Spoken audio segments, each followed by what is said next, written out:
इतर पुराणांपेक्षा भागवत महापुराण कसं वेगळं आहे? कारण या भागवतामध्ये रामायण पण आलेली, या भागवतामध्ये शंकर भगवंताच्या कथा आलेल्या आहेत.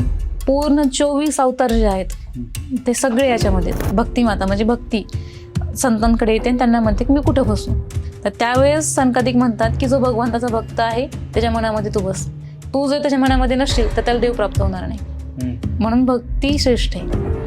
तर हे जे चतुर्श्लोकी भागवत हे ब्रह्माला दिलं, ब्रह्माने हे नारदांना दिलं आणि नारदांनी हे व्यासांनी दिलं. व्यासांनी नंतर ह्याची पुनर्निर्मिती नंतर भागवत महापुराणामध्ये केली की ते 4 श्लोक लोकांना समजणार नाही तर त्याचे आपण रूपांतर सोप्या भाषेमध्ये करूया.